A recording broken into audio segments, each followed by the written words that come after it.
Welcome to our special keynote session of the Public Speakers Association. We have an amazing guest today that I get to introduce for you.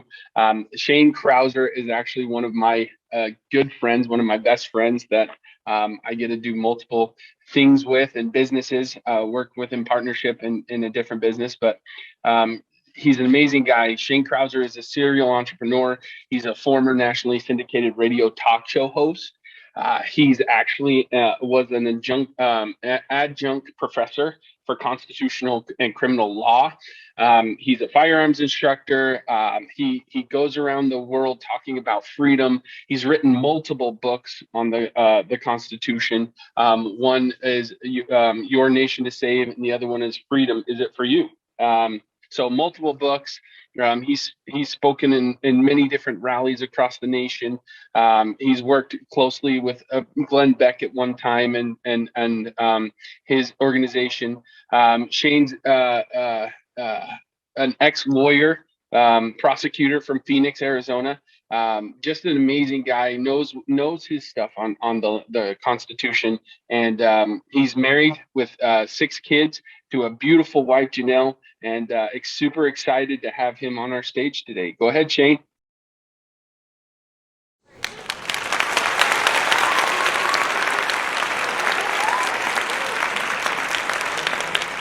Join us in the fight to restore liberty and American exceptionalism. Together, let's make the case that our charters of freedom are worth defending and honoring.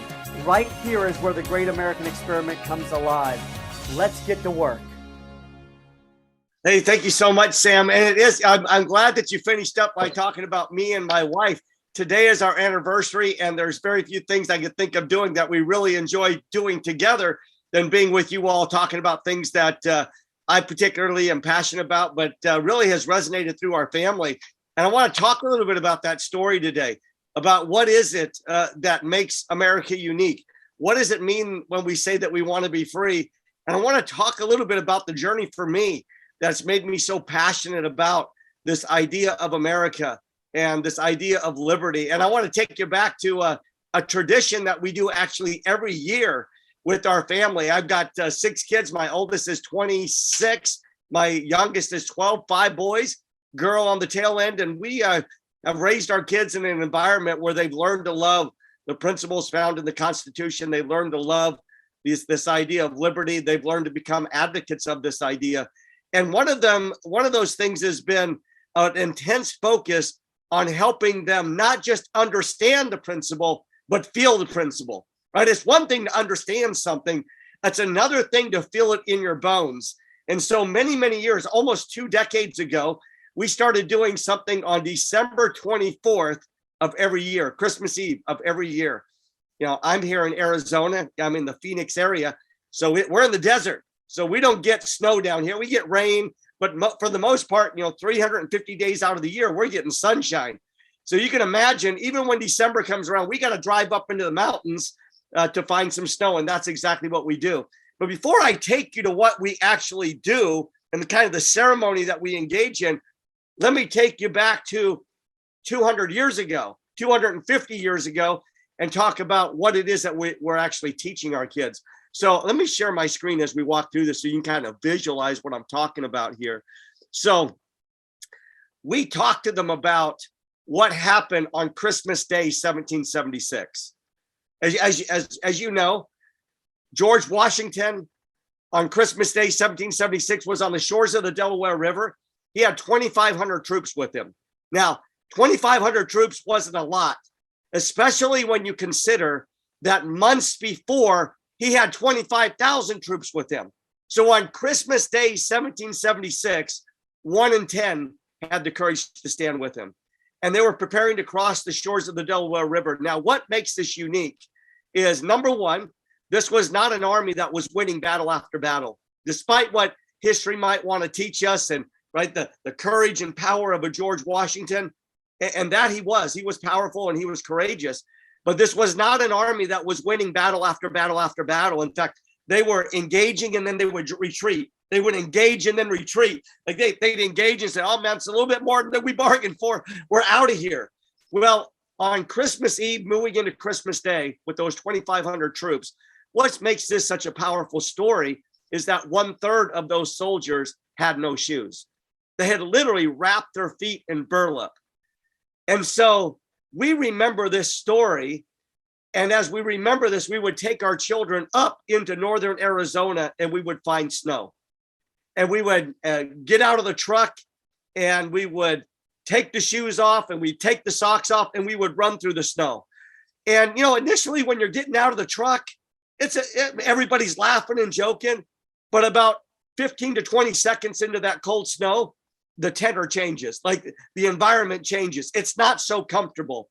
And we've been doing this since our kids were very, very young. And we've seen every single one of our kids cry as a result of this experience. But some of the greatest experiences, some of the greatest conversations that I've ever had with any of my children were directly after they had done this, where we'd sit in the truck and talk about, this is what courage feels like. You've been called to do great things. And as you go about doing great things, understand it will not be comfortable. Life will not always be comfortable, but you were made for a grand purpose. And I'm going to show you a few pictures here of some of these experiences. So here, this is all up in the Payson, Arizona area. This is a pretty cold day. This is probably in the high 30s here. There was no snow this particular year, so we went into the stream, and you can see we've taken our shoes and our socks off, and that was a fun experience. This one was where we actually found snow, and you can actually see my daughter just standing to the right of me. Right, this angle of the camera is an indication of a dad who did not position his camera so well, and I don't know that we were really willing to redo it. Right, but we all had our shoes and socks off, and it was we were having a great time, and it was a lot of fun. But again, this was the end of one of those experiences. Now, this was one that was pretty neat. You can actually see the snow on the shores of the river here. And to this day, my children give me a hard time about this picture. And here's the reason why. After we took the picture, they were analyzing and saying, Dad, wait a second. All of our feet are in the water. But you're standing up on a rock. Like, what's the deal with this? And you can actually see my son, who's standing to the left of me, giving me the evil eye. Like, Dad, what are you doing, man? You're playing small. Here you're talking about these great events and standing up and having courage. And yet in the midst of this opportunity, as you're teaching us, you're finding a comfort zone. So I've never lived this one down. And this one right here was actually just a couple months ago, just this last Christmas. And you can see this was literally ice was rolling through the water here. This was also up in the Payson, Arizona area. And you can see I got a couple kids that have gotten crazier throughout the years where they're taking shirts off and like, we're doing this. And listen, this has been just an incredibly special experience for me and my wife as parents, to be able to see our kids stand with courage. And that after each of these experiences, to sit down with them at length, to talk about that story, to talk about what it is that's relevant within that story that should apply to their lives. It's just been incredible. And so as I share this with you, one of the reasons for doing so is, number one, to kind of let you know where I'm coming from, get into my head, get into my heart a little bit, but also to let you know that as we spend a few minutes together, my hope is not just to teach a principle. My hope is not just to spout through a Zoom and say, hey, these are some good ideas, but my hope is to hope that you will feel some of the things that I'm talking about. Because, I believe that as we've talked and shared these experiences with our kids, they are things they'll never forget. Now, if we'd sat around a dining room table and talked about these principles, well, they might have remembered, I remember sitting around the dining room table with my parents.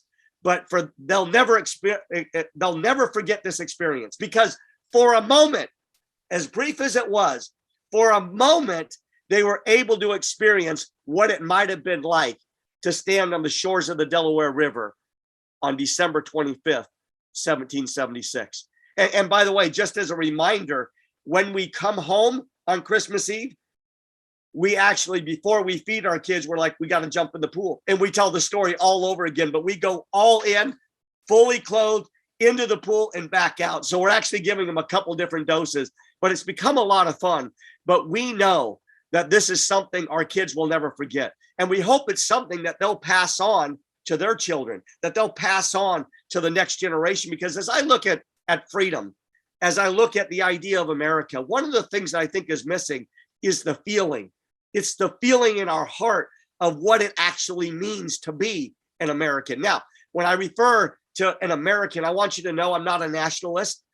I believe in the idea of freedom. And the idea of freedom has been maximized in this country, like unlike any other country in the world.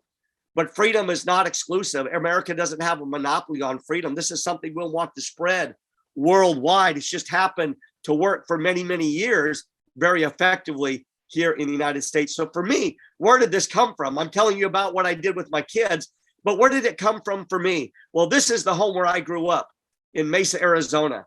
And as you're looking at this picture, the bedroom on the far left of the screen, that window, that was my bedroom. And I was 13 years old, sitting in that bedroom. And my mom brought home a book. It was a book on freedom. It was called An Enemy Hath Done This by Ezra Taft Benson. And she brought that book into me, and I remember reading it very, very quickly. I read through it in a matter of a couple of days. And I knew that this was what I was going to spend the rest of my life doing, that I had been called to stand up and defend and be an advocate of the idea of freedom. Now, does that mean politically? No. In fact, we're not talking politics today. There might be some undertones and some things that I share with you, but I knew at a very young age that I was supposed to be involved in the cultural battle, to be involved in bringing about more good, in leaving society left better than when I found it. And leaving this idea that my children and grandchildren eventually would enjoy. So I wanted to be involved in the cultural battle. In fact, I think one individual says it much better than I do. His name is Andrew Breitbart. He says, politics is downstream from culture. Doesn't matter what you do politically, unless you first understand what's going on culturally, because what goes on politically is just a mirror. It's a direct reflection of what's going on culturally. And so that was the battle that I wanted to be involved in. I didn't want to run for office. I didn't want to do any of those things, although I think they're important. Individuals are called to do those sorts of things, but that wasn't my calling. My calling was to educate. Thomas Jefferson says it well. Educate the people, and tyranny will vanish like evil spirits at the break of dawn. You notice he didn't say, hey, elect the next great guy, and tyranny will vanish like evil spirits at the break of dawn, right? Attend the next rally, and evil spirits will that tyranny will vanish like evil spirits at the break of dawn. He said, educate the people, inspire the people. And so in that very room, in that house where my mom still lives, is where it all changed for me. But where did it start for her? Well, I'm a first generation American. My mom was born and raised in Switzerland, and my mom sits right square in the middle there with her two siblings. They boarded a boat in 1949 and crossed the Atlantic and landed in New York, and didn't speak a lick of English. Came out here to the United States because they believed in that something unique was going on here, that there was this great experiment going on. And literally each one of the children was given one suitcase and said, whatever you can jam into that suitcase is what you get to bring. And so they came over here with very little, had to learn a new language. But that lady sitting in the middle was the one who instilled in me this great love, this love for sacrifice. When you talk about the founders, they talk about pledging their lives, their fortunes, and their sacred honor.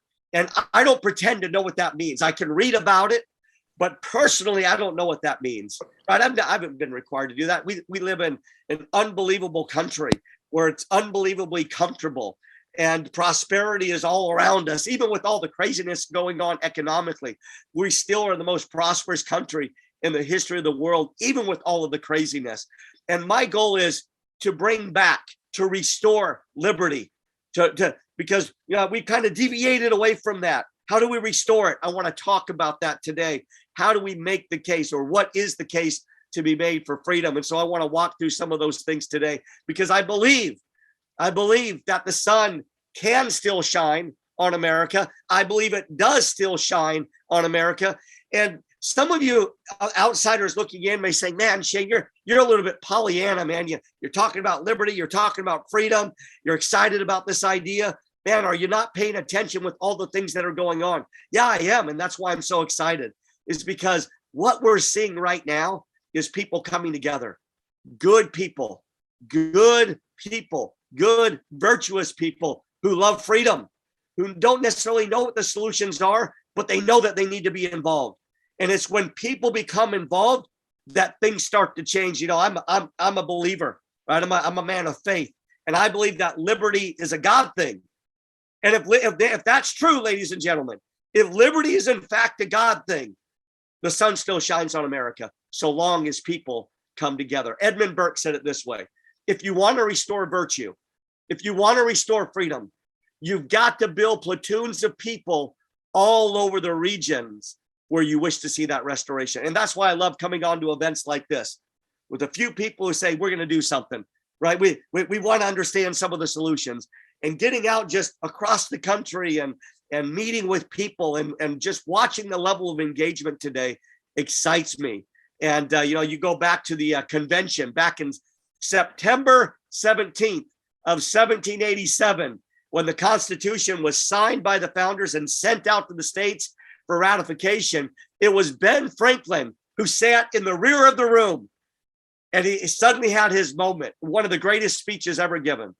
He had his moment. He says, I've sat here for 4 months, and I've wondered whether the engraving on the back of General Washington's chair was an engraving of a rising sun or a setting sun. And he says, today I have the pleasure of knowing it is the engraving of a rising sun. And I feel the same way, even with all the turmoil that was going on back then, right? You had a group of people that came together that were confident, that had faith that better days were coming. And I'm of the same persuasion. I have faith that better days are coming. I have faith that our best days are ahead. And the reason for that is just because of the right people coming together. So if I could, ladies and gentlemen, I'd like to talk just for a few moments about some of the things necessary that can bring about more freedom, that can restore freedom. And much of this discussion, this brief discussion I'm going to have with you, revolves around the Constitution. And let me just go right at this on the Constitution, because oftentimes when I talk about this, especially when I go into universities and college and even high schools, is there's a general sentiment that, wait a second, man, we've tried this thing before. Like the Constitution, like, come on, Shane, that's an old, outdated, archaic. Some would even say it's an evil document. Like, Shane, it's time we've got to evolve. And as we evolve, let's look at new solutions. And I'm here to tell you that the Constitution is not the problem. The rule of law, as it was written over 200 years ago, is not the problem. It's actually the answer. And it's found just in thin threads throughout this document that are designed to maximize freedom for you and me. But let's take on this issue of it being outdated first. And I got to take you back to a conversation I had. I was a radio talk show host, as Sam mentioned at the very beginning. I did that for 3 years. And I remember I got a phone call during the radio show, and a gentleman called in, and he says, Shane, this is getting old. Like, you're always talking about freedom, and you're always talking about this Constitution. Like, don't you get it? It's time to move on. Now, you have to understand, like, I'm sitting on the other side of this conversation with a microphone in front of me, and kind of, it was a little bit surreal for me, because I'm thinking, wait a second. If what I'm talking about is outdated and you think is not relevant, why in the heck are you tuning into my show? Like, there's a lot of other places you could go. But anyways, I'm thinking that, but I don't say it. But I let him talk, and I asked him this question when he was done. I said, sir, tell me, I understand that the document's under attack. I understand that there's some arguments out there that would suggest that it's outdated, but can you tell me where it's outdated? Can you give me any provision in this document that would suggest that it's not relevant for our times? Is there anything there that would even suggest that it's not more relevant today than it was over 200 years ago when it was written? And then I went on, I said, listen, let me see if I can help you out. Maybe you can. I'm going to throw out some things, and I want you to stop me if I hit on something that you want to talk about, because you're saying it's outdated. So my question is, are you referring to the 14th Amendment? You know, the 14th Amendment says equal protection under the law. It says the government can't pick winners and losers. The government is just supposed to be the referee and make sure that our liberties are protected. Are you telling me that that idea is outdated? No, that can't possibly be what you mean. Maybe what you're referring to is the 13th Amendment. See, the 13th Amendment says no involuntary servitude, no slavery. Are you suggesting that that is outdated within this document? Or maybe you're talking about the 15th Amendment. The 15th Amendment says that you cannot prohibit a person from voting based on their race. Are you telling me that that's outdated? Or maybe you mean the 19th Amendment. It says you can't stop a person from voting because of their gender. Is that outdated? Like those things are more important today than they've ever been, right? These founders had a vision. So are those outdated? Or maybe it's the 8th Amendment. The 8th Amendment says that when the government mounts its resources against you and convicts you, now they want to punish you. They cannot utilize cruel and unusual measures. Now, are you telling me that's outdated? That sounds like a pretty unique idea to me. When you look at governments throughout time, cruel and unusual measures were the standard. That's the old, outdated, archaic idea. The new idea is, hey, government only gets to go so far, and they certainly can't utilize cruel and unusual measures in punishing the people within this country. Or maybe it's the 6th Amendment. You know, see, here's what the 6th Amendment says, that when the government mounts its resources against you, accusing you of some sort of wrongdoing, it's got to give you a public trial. It's got to give you a speedy trial. It's got to give you an opportunity to cross-examine any witnesses that might take the stand against you. You have the opportunity to compel, not just ask, to compel any witnesses to come in and testify on your behalf. Is that outdated? Well, that sounds like some pretty new and unique ideas to me. What about the 5th Amendment? It says you cannot compel a person to speak. In other words, the government cannot use your silence against you. Is that an outdated idea? Or maybe it's the 4th Amendment, my favorite, by the way, that says I have a right to be left alone. I have a right to be left alone. Is that outdated somehow? Is that what you're referring to? Or maybe it's the 2nd Amendment that says I have a right to defend myself. I have a right to defend those around me that I love, to defend my neighbors, and even to defend against this idea of tyranny. Is that outdated? No, actually, that's a new and unique idea when you look at throughout the course of history. Or maybe the 1st Amendment, the right to speak, the right to assemble, the right to free press, the right to freely exercise your core beliefs.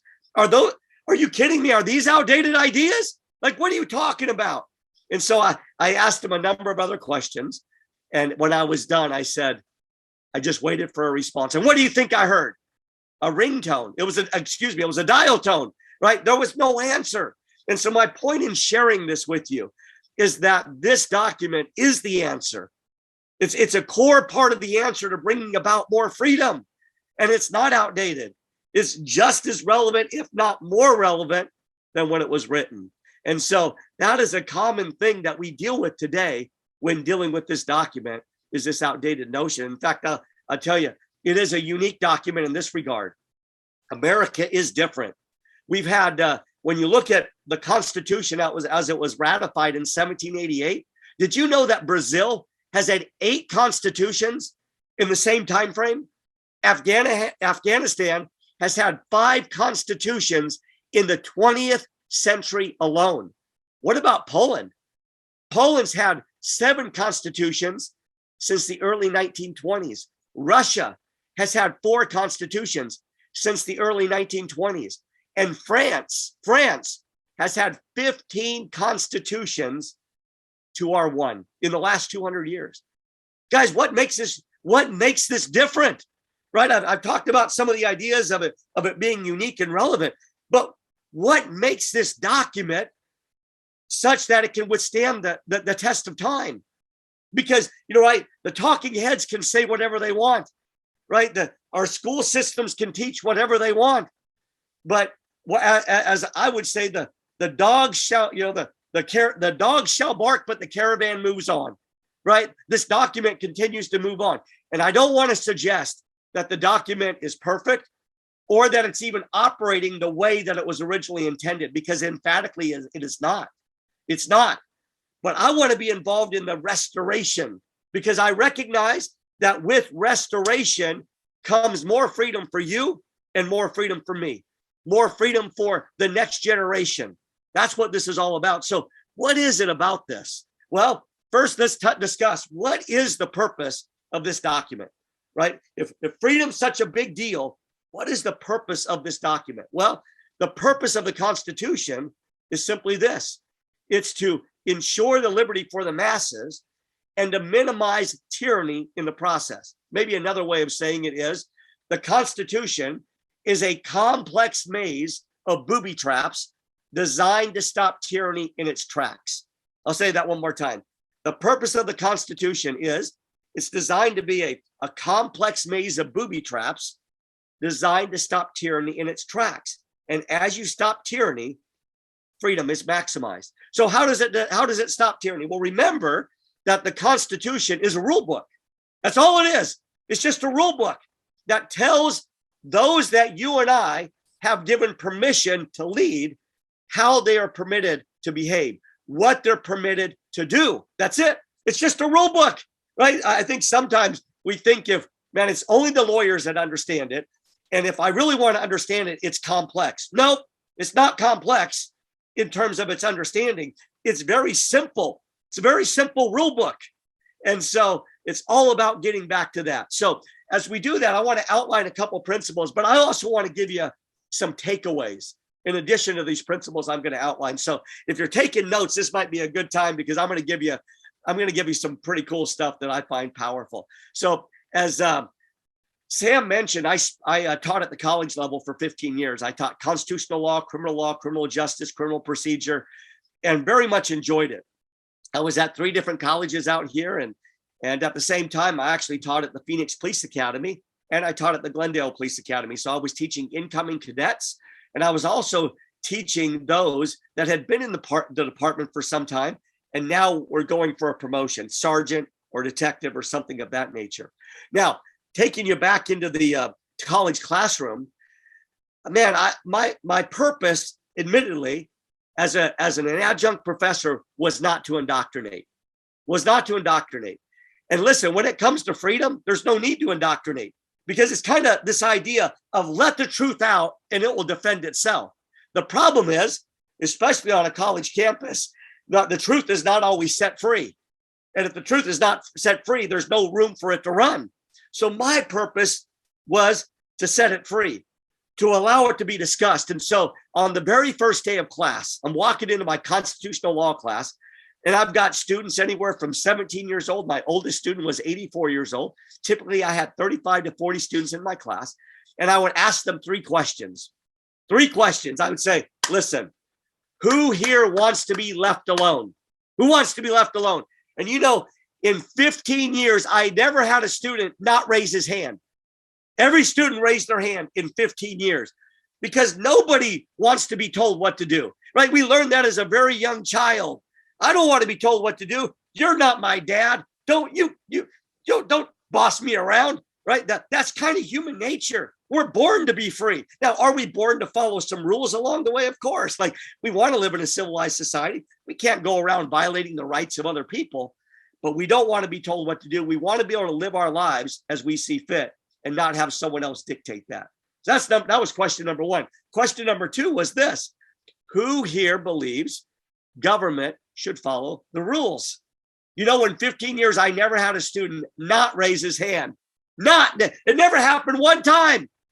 Yeah, isn't that interesting? Because sometimes I know when people heard Krauser's coming on to talk about the Constitution, oh man, this is going to get political. And he's going to, no. This, every person I've ever talked to, whether they have an R behind their name, a D behind their name, independent, libertarian, you name it, everybody agrees on these 2 principles. We want to be left alone. We want government to follow the rules. Here's the problem. Most people don't know what the rule book is, right? They've never really studied the rule book. but just intuitively, as human beings, we believe in this idea that if we're going to give individuals power to govern, they have to follow the rules. What's the rule book? Constitution. We're going to get to that in a moment. Now, the third question I would ask my students, this was the last question.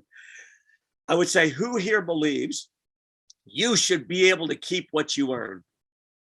Now, I did have a few students in 15 years that kind of hesitated and said, wait, hold on, Shane. Now you're getting ahead of yourself. 99% of the students raised their hand and said, of course. What do you mean you shouldn't be able to keep what you earn? If you earned it, you should be able to keep it. And of course, to the few students who would raise their hand and say, well, I'm not willing to go that far, I would say, well, wait a second. I know you've got some stuff in those backpacks. You paid for tuition. You've got your cell phones. You've got some laptops. Why don't we make a deal? You bring those things up to the podium. And when we're done with this first class together, let's march into the downtown area. Let's find a pawn shop and we'll pawn those things off. We'll get some money. And you and I collectively will decide where that money should go. Do you know I never had one student in 15 years take me up on that offer? Ever, right? Because it's an interesting philosophy. It's a cute philosophy to discuss, but it's totally different when it applies to you, right? Most people want to understand this idea that, man, I should be able to keep what I earn, right? So do I want to be left alone? Yes. Do I believe government should follow the rules? Yes. Do I believe I should be able to keep what I earn? Emphatically, yes, right? And here's why this was so powerful. So as I've been able to travel and be involved in the college classroom and even be involved in some debates, these are some core issues that I've always resorted to because I don't got to get involved in the political discussion. These are just core values. These are just core values that human beings agree upon. And so as I would move through, for example, going back to the college classroom, I would move through class and we'd get into week 6 together and we'd start talking about the First Amendment or the free exercise of religion or moving into the Fourth Amendment and the rules that government has to follow before they can, seize property. A student would take a position and I'm like, wait a second, that doesn't make a whole lot of sense to me. And I'd stop the student and say, wait a second. We talked on the first day of class and you weren't here, weren't you? He said, yeah. Well, I asked you whether or not you wanted to be left alone. And what was your answer? Yeah, I said, yes. And I said, I also asked you, should government have to follow the rules? And what was your answer? You said, yeah, government should have to follow the rules. I said, you're now taking a position that revolves around you telling someone else what to do and ultimately not falling in line with the rule book. Can you explain your answer?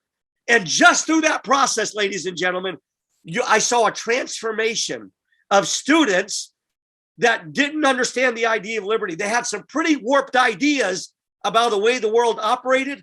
And yet they sit in this classroom and we start just talking about core principles that we all believe in. And I saw this massive, unbelievable transformation that would take place. And I saw it semester after semester after semester, right? Based on those 3 questions. And so, as I look at what's going on social media and people having conversations about what's going on, inflation and war and all of these things, ladies and gentlemen, identify any problem that we're dealing with today. We'll pull up the front page of the newspaper. Let's go on to Yahoo or CNN or Fox News, and we can look at the top 2 issues that are outlined there. And I can promise you this. There's a violation of principle number 1. That is, you have individuals that don't want to leave other people alone, that think they know how to run other people's lives better than they do. So violation of principle number 1 and violation of principle number 2, government not following the rules. I promise you. So, man, if we all believe in these ideas, right, these core principles that I just outlined, how did we get to where we're at, right? Well, because we stopped taking responsibility. We stopped holding individuals accountable. And that's what I love about the idea of freedom, is we have a lot more in common than the media or anybody else out there would like us to believe, right? It doesn't matter, again, what letter's behind your name.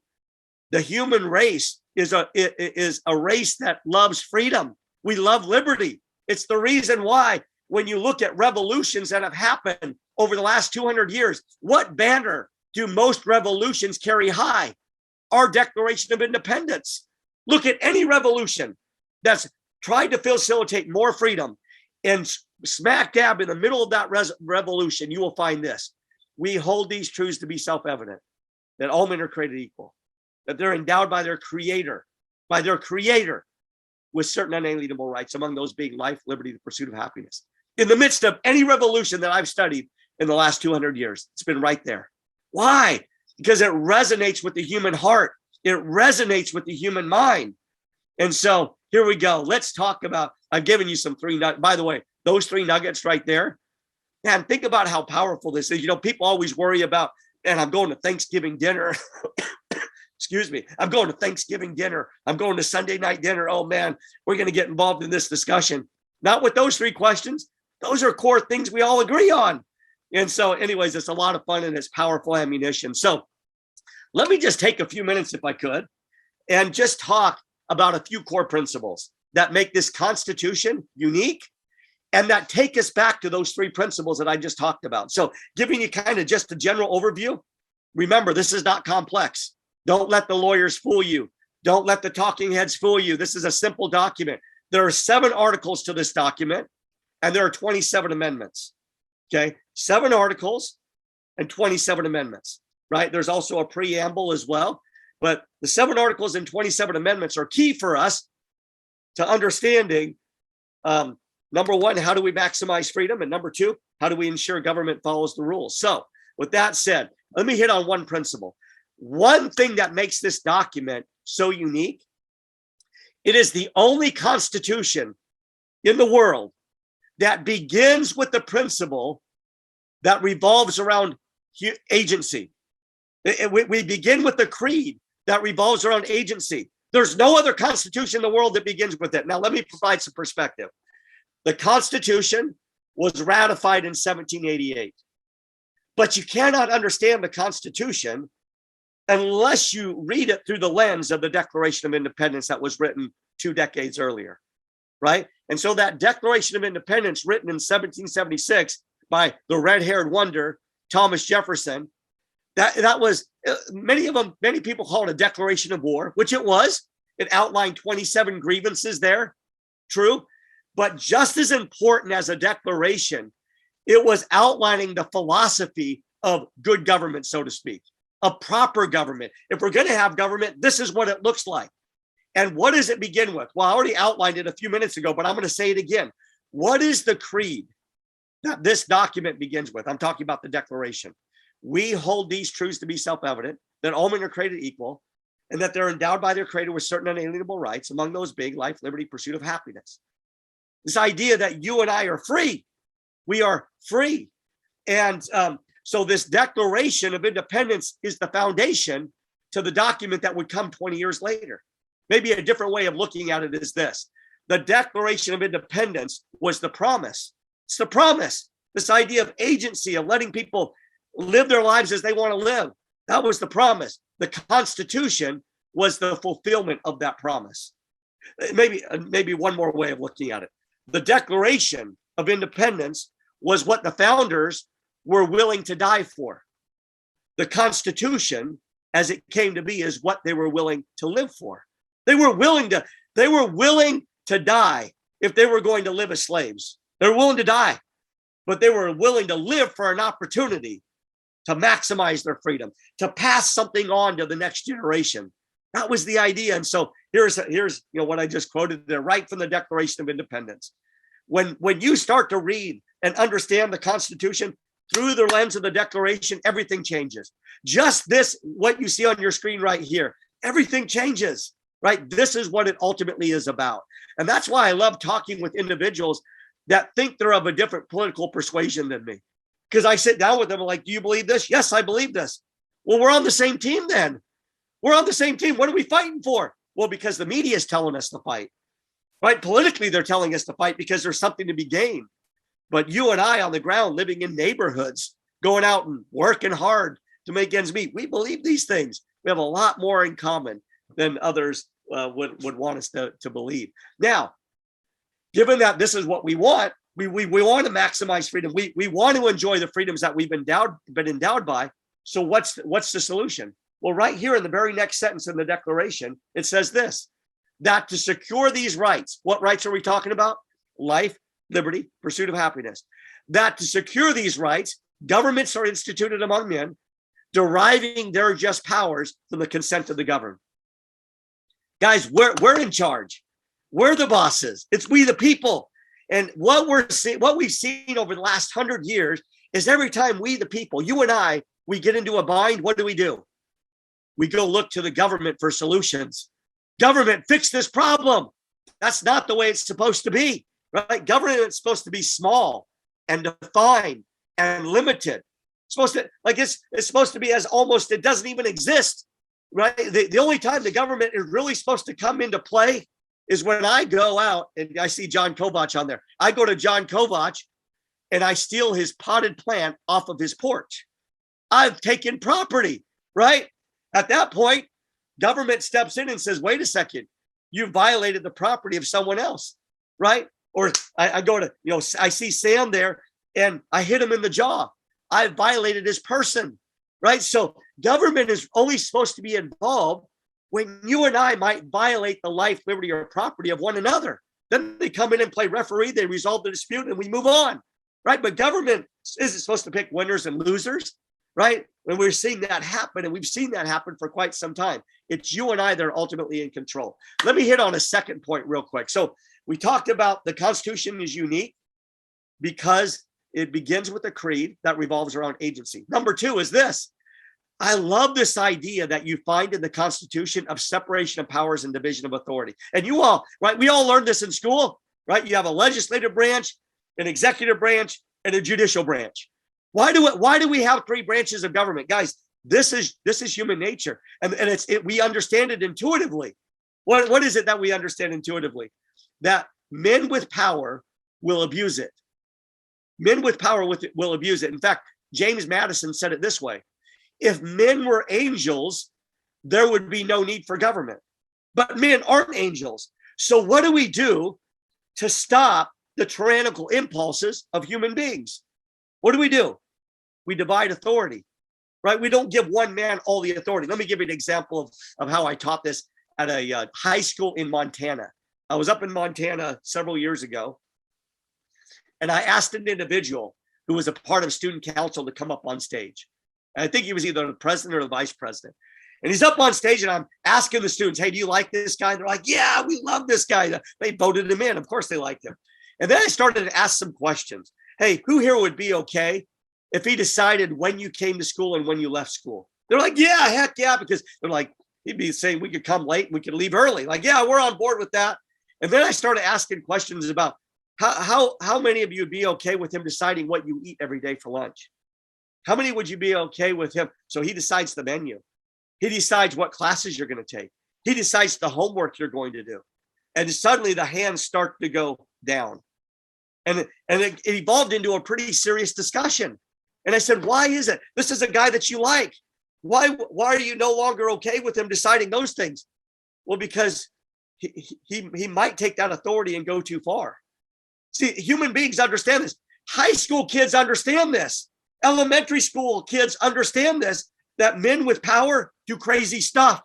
They do crazy stuff. George Washington even recognized this. They wanted to make him a king. He's like, no way I'm going to be a king. Are you crazy? Because he understood that, hey, although I think I'm a pretty good guy, I could be inclined to abuse my authority. So our Constitution divides up this power into three different arenas, right? It says, hey, we're going to make one group of you guys are going to be responsible for legislating. Another group are going to be responsible for acting as judges and kind of interpreting things that are going on. And then another group is going to act within the executive branch. Guys, I happen to think that is, I think there's a lot of things that are super important, but this is the genius of the document. This is the genius of the document where you don't allow individuals to go too far by giving them too much authority in one area. Now, you might be saying, well, what's happening today? Guys, hold on. Because you're saying, Shane, if we got this, why are we got issues going on politically? Remember what I told you about the Constitution. The Constitution is a complex maze of booby traps designed to stop tyranny. You have to engage a trap for it to be effective. If the trap is no longer engaged, this separation of power and division of authority no longer works. When you don't have a people that are vigilant and that have engaged the document and know how to hold people accountable, this no longer matters, right? It becomes irrelevant. The beauty of it is a part of the rule book. The beauty of it is you and I, as well, right? We're the sovereigns. We're the bosses. We get to reinstate this anytime that we want. Now, is it going to happen overnight? No, but it's a part of the rule book, and it's a part of the rule book for good reason. Let me hit on a third point. Another thing that makes this document unique is the enumeration of rights. So we call it the Bill of Rights, right? The Bill of Rights is the first 10 amendments.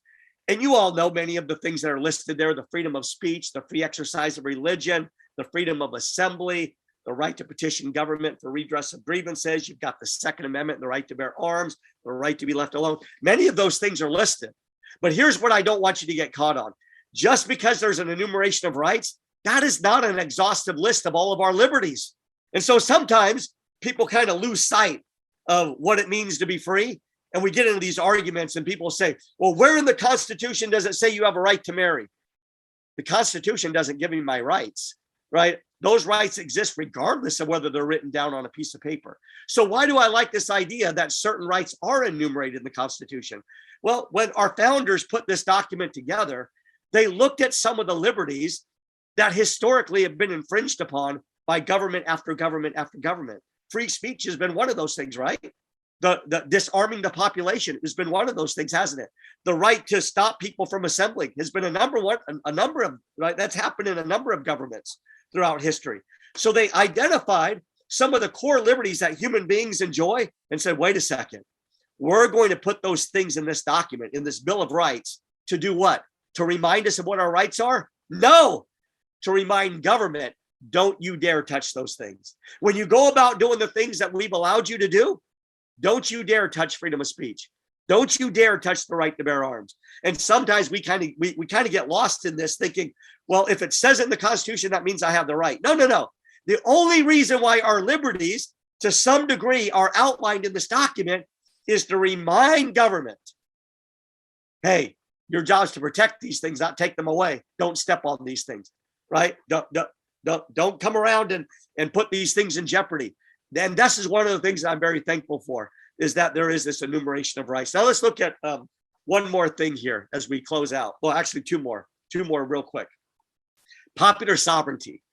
Popular sovereignty means the power in the people. Power in the people. Thomas Jefferson was the one who talked about this quite often. Popular sovereignty means that the power begins with the people. Now I'm going to give you a gem here. If you're taking notes, I'd encourage you to write this one down, because this is one that we've oftentimes forgotten.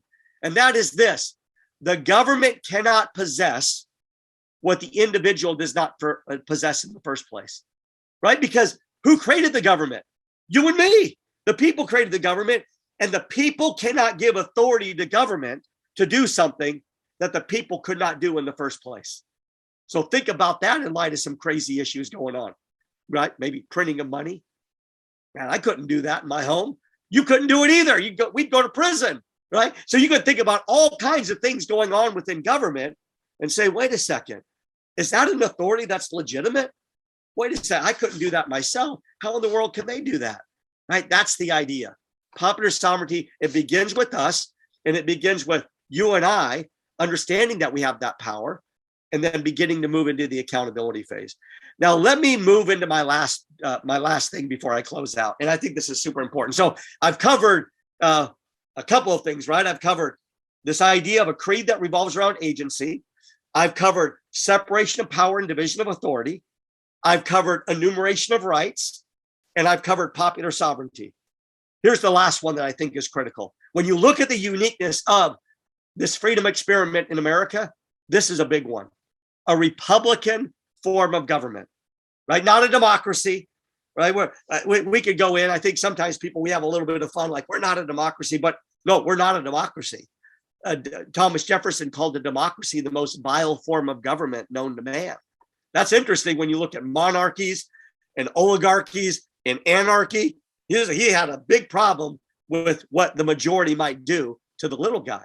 So let me give you an example of what a Republican form of government is and why it's so important that we keep our eye on the ball here. So I want you to imagine individuals takes off with my horse. Say Brian takes off with my horse. And what do we do in our town? We chase horse thieves. And we catch Brian and we bring him back into town. And I say, ladies and gentlemen, you all know this is my horse. We caught him on my horse. And what do we do in this town to horse thieves? We hang them, but we don't just hang them. We hang them high. We watch them die. Like that's just how we do. All those in favor of hanging Brian the horse thief, go ahead and raise your hand. And everybody raises their hand. What just happened? That is a democracy where the majority get to come in and determine the outcome of one individual.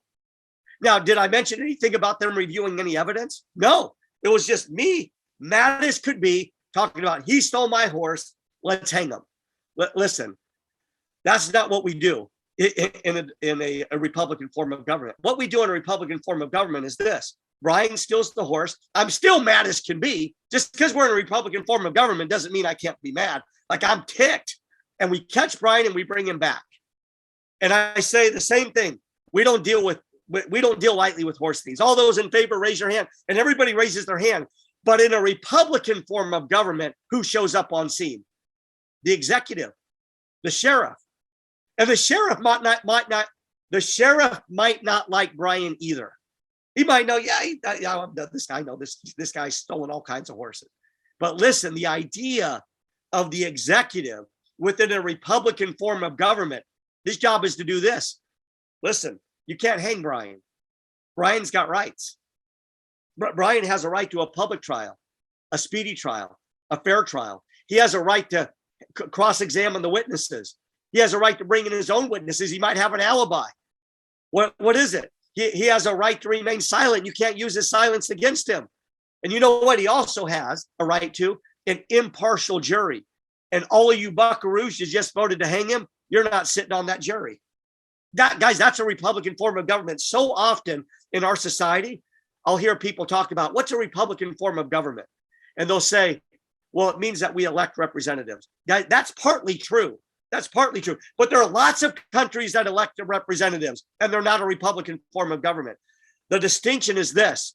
In a Republican form of government, we allow that individual who's in the minority to ensure that his rights are protected.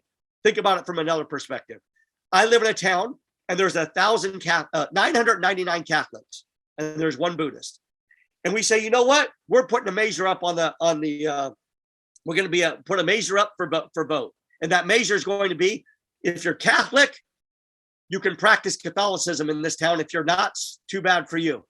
And 999 people show up and they vote. Only Catholicism to be practiced in our town. Guess what? In a Republican form of government, that law is null and void. It is illegitimate because in a Republican form of government, we protect even the Buddhist. We protect even the one man out. That even though the majority may not like him, they may disagree with him, we say maximize freedom for everybody. And that's really what I'm about, is protecting freedom for all, right? And we take care of disputes here. And this is what makes our country unique. So what can we do? Kind of the call to action as we close out. We'll learn the principles that we talked about. We had a lot of fun today, and I hope you might have taken some notes and you feel empowered by some of those things, that you start to learn some of these things and this document becomes alive. And it gets to be a lot of fun. So learn the principles, diving into some books here and there. You know, there's lots of seminars and gatherings going on where these discussions are happening. Get involved in civic affairs. That means something different for everybody. For me, I'm involved in civic affairs by being involved in my community. I show at the ballot box and do my duty there. But I'm involved in the community and attempting to bring my talents to the table in some ways that are unique to me. And then allowing our influence to be felt. Don't get caught in this idea of you're so focused on your circle of concern, but your circle of influence doesn't allow you to touch those things. You're wasting your time. Allow your influence to be felt where it can be felt. So, ladies and gentlemen, I want to close out with a final thought, and I want to take you back to an area of the country that for quite some time had not gotten rain, no rain. And this town said, you know what, if we don't get rain in the coming weeks, like we've got really a timeline here we're working with, we're going to have to uproot everybody and out. We're going to have to hike out of here. There's about 1,000 people in this town. So we need water. And so what they decided to do was to gather at this church and to fast and pray for a day. So you can imagine they show up and they roll into church and they offer testimony and they pray together. They fast together and they come out around noon to see what's going on, and still no rain, nothing. So they go back in and they spend the next several hours doing the same thing, praying to their Heavenly Father. We need rain. We need rain. If we don't get rain, we're going to have to up and leave. We feel like this is where we're supposed to be. And they come out late afternoon, early evening. And as they come out, it just starts to sprinkle. It just starts to sprinkle a little bit. And as they continue to flock out of the church, and it really starts to pour down in a big way. And you can imagine the people are dancing and they're so happy. Like, this is what we've been praying for. Well, what they see over off in the distance is the group of people. It's almost like an independent group that's come together, like, what's going on? And they've created this tight circle. And so the people start to gather over there to see what's going on, what's happening there.